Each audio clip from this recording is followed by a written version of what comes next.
இன்னைக்கு கடவுள் மொழி கொடுத்துருக்க வசனம் 1 ராஜாக்கள் 18:17.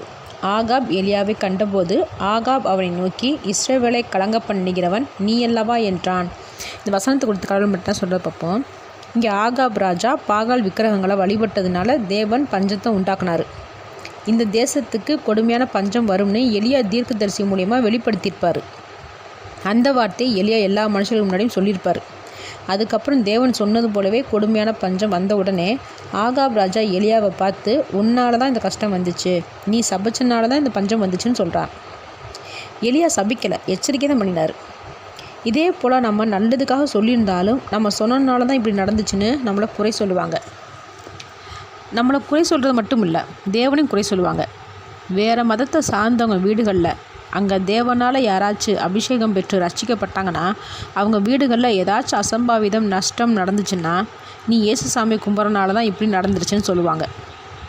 அவங்க செஞ்ச தப்புனால இப்படி நடந்துச்சுன்னு ஒத்துக்கவே மாட்டாங்க. என்னுடைய கேள்வி ஒன்று தான், இயேசு சாமி வணங்குறனால தான் இப்படி நடந்துச்சுன்னு சொல்கிறாங்கல்ல, அப்போ அவங்க வணங்குற தேவர்களுக்கு வல்லமை இருந்துச்சுன்னா எந்த அசம்பாவிதமும் நஷ்டமும் நடக்க விடாமல் பண்ணியிருக்கலாம்ல. ஏன் இயேசு சாமியை குறை சொல்கிறாங்க?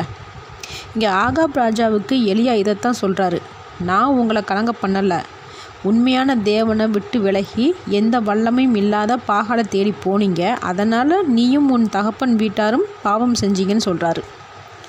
தப்புகளையும் பாவங்களையும் அவங்க செஞ்சுட்டு அதுக்கு தண்டனை அனுபவிக்கும்போது உண்மையான தேவனுக்கு பயந்து உண்மையாக வாழ்கிறவங்கள குறை சொல்கிறதுலையும் உண்மையான தேவனை குறை சொல்கிறதுலையும் எந்த நியாயமும் இல்லை.